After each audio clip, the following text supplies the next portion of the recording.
இயேசு கிறிஸ்துவின் இனிய நாமத்தில் வாழ்த்துக்கள். சங்கீதம் 146 அதிகாரம் 1 வசனத்திலிருந்து 3 வசனம் வரை. அல்லேலுயா, என் ஆத்துமாவே கர்த்தரை துதி. நான் உயிரோடு இருக்க மட்டும் கர்த்தரை துதிப்பேன். நான் உள்ளளவும் என் தேவனை கீர்த்தனம் பண்ணுவேன். பிரபுக்களையும் ரட்சிக்க திராணி இல்லாத மனுபுத்திரரையும் நம்பாதேயுங்கள் என்று சொல்லி இந்த சங்கீதத்தினுடைய ஆசிரியர் இந்த சங்கீத பகுதியை தொடங்குகிறதை பார்க்கிறோம். 146, 147, 148, 149, 150 ஆகிய 5 சங்கீதங்களும் சிறிய அல்லேலுயா சங்கீதங்கள் என்று சொல்லி அழைக்கப்படுகிறது. அல்லேலுயா என்கிற வசனத்தில் தொடங்கி வார்த்தையில் தொடங்கி அல்லேலுயா என்று முடிவடைகிறதை பார்க்கிறோம். 147 சங்கீதம் மாத்திரம் கர்த்தரை துதியுங்கள் என்று சொல்லி தொடங்குகிறதை பார்க்கிறோம். கர்த்தரை துதியுங்கள் என்று சொன்னால் அல்லேலுயா என்று பொருள்படக்கூடியதாக இருக்கிறது. அல்லேலு என்கிறதை துதியுங்கள் என்று சொல்லும் யாவே என்பது கர்த்தரையும் யெகோவாவையும் குறிக்கக்கூடியதாக இருக்கிறபடியினால் அதுவும் அல்லேலுயா என்று சொல்லி தொடங்கி அல்லேலுயாவில் முடிவடைகிறதை நாம் பார்க்கிறோம். இந்த சங்கீத பகுதியிலே கர்த்தருடைய ஆவியானவர் ஒரு ஆழமான கருத்துக்களை நமக்கு சொல்லி கொடுக்கிறதை பார்க்கிறோம். இந்த சங்கீதத்தின் ஆசிரியர் சொல்கிறார், நான் உயிரோடு இருக்க மட்டும் கர்த்தரை துதிப்பேன். நான் உள்ளளவும் என் தேவனை கீர்த்தனம் பண்ணுவேன். இந்த பூமியில் நான் எவ்வளவு காலம் வாழுகிறேனோ அந்த வாழுகிற நாட்கள் வரையிலும் நான் அவரை பாடி அவரை துதிப்பேன் என்று சொல்லுகிறதை பார்க்கிறோம். யூதர்கள் சங்கீதத்தினுடைய முழு புத்தகத்தையும் டெகிலீம் என்று சொல்லி துதிகள் என்று அழைத்தார்கள். ஒவ்வொரு தொழுகையிலும் அவர்கள் ஆராதனையையும் தேவனுடைய துதியையும் கொண்டிருக்கக்கூடியதாக அந்த தொழுகை முறைகளை அவர்கள் அமைத்திருந்தபடியினாலே இப்படிப்பட்ட சங்கீதத்தினுடைய வார்த்தைகள் பயன்படுத்தப்படுகின்றன. வசனம் 3 கர்த்தரிடம் மட்டுமே தங்கள் நம்பிக்கையை வைக்க வேண்டும் எனவும் உலகின் மனிதர்களை நம்பலாகாது எனவும் இஸ்ரவேலினுடைய தீர்க்கதரிசிகள் பல முறை மக்களுக்கு சொல்லிக் கொடுத்ததை நாம் வேதத்திலே பார்க்க முடியும். யாத்ராகமம் 20 அதிகாரம் 2 வசனத்திலிருந்து 6 வசனம் வரையிலும் ஆண்டவர் பேசுகிறார் ஜனங்களோடு கூட, என்னை அன்றி உனக்கு வேறே தேவர்கள் உண்டாயிருக்க வேண்டாம். மேலே வானத்திலும் கீழே பூமியிலும் பூமியின் கீழ் தண்ணீரிலும் உண்டாயிருக்கிறவர்களுக்கு ஒப்பான ஒரு சுரூபத்தை ஆகிலும் யாதொரு விக்கிரகத்தை ஆகிலும் நீ உனக்கு உண்டாக்க வேண்டாம். நீ அவைகளை நமஸ்கரிக்கவும் சேவிக்கவும் வேண்டாம். உன் தேவனாகிய கர்த்தராயிருக்கிற நான் எரிச்சலுள்ள தேவனாயிருந்து என்னை பகைக்கிறவர்களை குறித்து பிதாக்களுடைய அக்கிரமத்தை பிள்ளைகளிடத்தில் 3, 4 தலைமுறை மட்டும் விசாரிக்கிறவராயிருக்கிறேன் என்று சொல்லுகிறார். இன்றைக்கு ஆண்டவரை ஏற்றுக்கொண்ட பாவத்தின் அடிமைத்தனத்திலிருந்து விடுதலையாக்கப்பட்ட எல்லாரையும் இந்த உலகம் அழைக்கக்கூடிய வார்த்தை பிலீவர்ஸ் அல்லது விசுவாசிகள், விசுவாச மார்க்கத்தார் என்று சொல்லி அழைக்கிறதை நாம் பார்க்கிறோம்.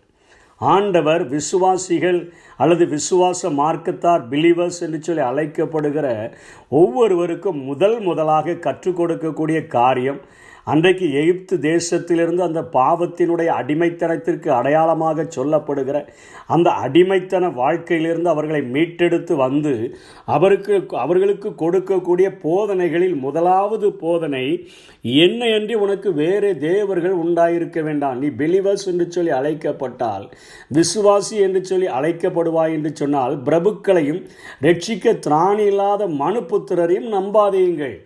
என்னை அன்றி என் மேலே நம்பிக்கை வேறு தேவர்கள் மேலே கூட உன் கைகளினால் உண்டாக்கி மேலே வானத்தில் கீழே பூமியின் கீழ் தண்ணீரில் உண்டாயிருக்கிறவைகளுக்கு ஒப்பான ஒரு சுரூபத்தை ஆகிலும் ஒரு விக்கிரகத்தை ஆகிலும் உனக்கு உண்டாக்க வேண்டாம். உன்னை சிருஷ்டித்த ஒரு ஆண்டவரை உன்னுடைய கரத்தினால் நான் உருவாக்கி இதன் மேல் நம்பிக்கையாக இருக்கிறேன், இதனை விடுதலை செய்ய முடியும் என்று சொல்லி அவைகளின் மேலோ அல்லது பிரபுக்களின் மேலோ அல்லது ரட்சிக்க திராணி இல்லாத நாசியிலே சுவாசமுள்ள எந்த ஒரு மனிதனையோ நீ நம்புவதை விட்டுவிடு. ஏனென்று சொன்னால் கர்த்தர் தான் 10 வசனத்திலே சதா காலங்களிலும் அரசாளுகிறார். சீயோனே, உன் தேவன் தலைமுறையாக ராஜரீகம் பண்ணுகிறார். ஆதாம் தொடங்கி அவர் 1000 வருட அரசாட்சியை இந்த பூமியில் நிறைவேற்றுகிற நாள் வரையிலும் அதற்கு பின்பாகவும் கர்த்தர் சதா காலங்களிலும் நம்மை ஆளக்கூடியவராக இருக்கிறாரே, அவர் மேலே நீ நம்பிக்கையை வைத்து விடு என்று சொல்லி அந்த நம்பிக்கையும் முதலாக முழுமையாக முழு இருதயத்தோட முழு ஆத்துமாவோட முழு மனதோட அவர் மேலே நம்பிக்கை வைக்கிறவர்கள் தான் பிலீவர்ஸ், விசுவாசிகள் என்று அழைக்கப்படுகின்றனர். அதனால தான் ஆண்டவர் சொல்லுகிறார், அந்த உலகத்தில் வேறு எதை நம்புகிறதை பார்க்கலாம், வேறு தேவர்கள் என்று சொல்லி நீ நம்புகிறதை பார்க்கலாம், நீ உண்டாக்கி வைத்திருக்கிற நீ கிரியைகளை நம்புகிறதை பார்க்கலாம், என்னை நம்பு, என் மேலே நீ நம்பிக்கையாயிரு என்று சொல்லி, இல்லைன்னு சொன்னால் நான் எரிச்சலுள்ள தேவனாக இருந்து நான் பிதாக்களுடைய அக்கிரமங்களை பிள்ளைகளிடத்தில் 3ஆம் 4ஆம் தலைமுறை வரைக்கும் நான் விசாரிக்கிறவரா நான் மாறிடுவேன்னு சொல்லி எச்சரிக்கிறதை பார்க்கிறோம். 2வது, ஏசாயா தீர்க்கதரிசியின் புஸ்தகத்தில் ஏசாயா தீர்க்கதரிசி எழுதுகிறார் 31ஆம் அதிகாரம் 1ஆம் வசனத்திலிருந்து 5ஆம் வசனம் வரை.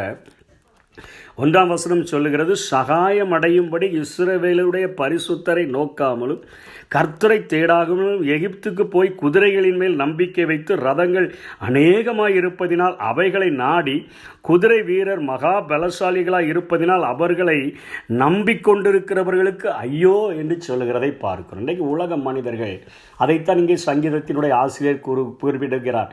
பிரபுக்கள், ரட்சிக்க திராணி இல்லாத மனுபுத்திரர்கள். அன்றைக்கு எகிப்து வல்லரசாய் திகழ்ந்தபடியினாலே எகிப்து தேசம் இஸ்ரவேலரை அத்தனை ஆண்டுகள் 400 வருடங்கள் அடிமைப்படுத்தி வைக்கிற அளவிற்கு அத்தனை பலசாலியாய் இருந்தபடியினாலே, பராக்கிரமசாலிகளாய் வல்லரசாக இருந்தபடியினாலே அவைகளின் மேலே நம்பிக்கை வைக்கிற, ஏதாவது யுத்தத்துக்கு போனால் அதை துணைக்கு கூப்பிடுகிற நிலை மேலே நீயும் போயிடாத, சகாயம் அடையும்படி உனக்கு உதவி வேணும்படி இஸ்ரவேலுடைய பரிசுத்தரை நோக்காம கர்த்தரை தேடாம நீ எகிப்துக்கு போய் அவன்கிட்ட தான் நிறையா குதிரை இருக்குது, அவன்கிட்ட தான் நிறையா இராணுவம் இருக்குது, அவன் தான் என் வாழ்க்கையில் வந்து எல்லாவற்றையும் செய்ய முடியும், என்னை ரட்சிக்க முடியும், நீ அவனை நம்பாத அப்படின்னு சொல்லி ஆண்டவர் சொல்லுகிறதை பார்க்கிறோம். 3ஆம் வசனத்தில் சொல்லுகிறார், எகிப்தியர் தெய்வம் அல்ல, மனுஷர் தானே, அவருடைய குதிரைகள் ஆவியல், அது என்ன பறந்து போய் யுத்தம் பண்ண போகிறதா, அதுவும் மாம்சம் தானே.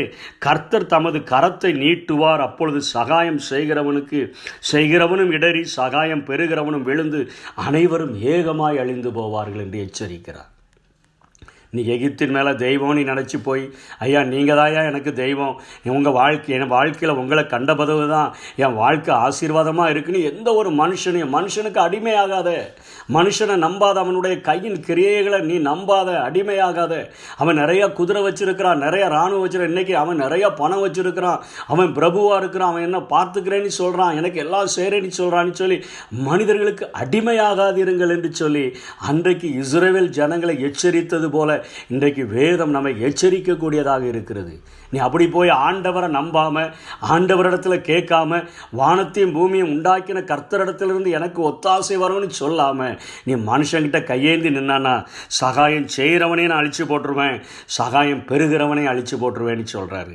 5ஆம் வசனத்தில் சொல்கிறாரு, ஒரு அழகான வாக்கு தத்தத்தை கொடுக்கிறார். அழித்து விடுவேன்னு சொன்னவர் மாத்திரமல்ல, பறந்து காக்கிற பட்சியே போல சேனைகளின் கர்த்தர் எருசலேமின் மேல் ஆதரவாக இருப்பவர், அதை காத்து அவர் அதை தப்பு பண்ணுவார், அவர் கடந்து வந்து அதை விடுவிப்பார், பக்கத்தில் வந்து அவர் விடுவிக்கிற ஒரு ஆண்டவர். நான் விடுவிப்பேன் என்று சொல்லுகிறார். நான் உன் அருகில் வந்து உன்னை விடுதலை செய்கிறேன், நீ வேறு யார்ட்டையும் சகாயத்துக்கு போகாத என்று சொல்லுகிறதை பார்க்கிறோம். கடைசியாக ஓசியா 14ஆம் அதிகாரம் 1-3 வரை இஸ்ரவேலை மனம் திரும்ப சொல்லுகிறார். எதிலிருந்து மனம் திரும்ப சொல்லுகிறார்? இஸ்ரவேலை உன் தேவனாய கர்த்தரிடத்தில் திரும்பு, நீ உன் அக்கிரமத்தில் விழுந்தாய். 3ஆம் வசனம், அசீரியா எங்களை ரட்சிப்பதில்லை, நாங்கள் குதிரைகளின் மேலே ஏற மாட்டோம், எங்கள் கைகளின் கிரியைகளை பார்த்து நீங்கள் எங்கள் தேவர்கள் என்று இனி சொல்ல மாட்டோம், திக்கற்றவர்கள் உம்மிடத்தில் இரக்கம் பெறுவார்கள் என்று சொல்லுவார்கள்.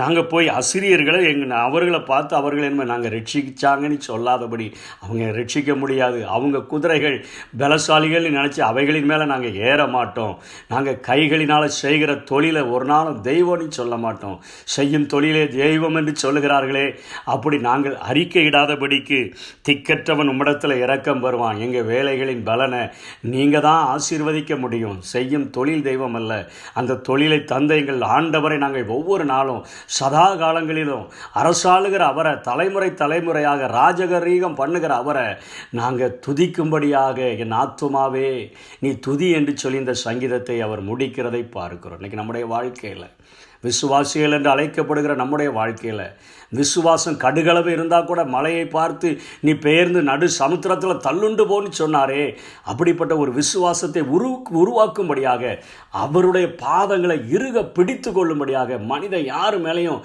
நீ நம்பிக்கை வைக்காதன்னு சொல்லி இந்த சங்கீத பகுதியில் ஆசிரியர் ஒரு ஆழமான கருத்தை சொல்லி இருக்கிறத இன்றைக்கு ஆவியானவர் நமக்கு போதிக்கிறார். இதை கடைபிடித்து வாழுவோம். விசுவாசமானது நம்பப்படுகிறவைகளின் உறுதியும் காணப்படாதவைகளின் நிச்சயமுமாயிருக்கிறது. அவரை அண்டிக் கொள்வோம். கர்த்தர் நம்மை ஆசீர்வதிப்பாராக. ஆமென்.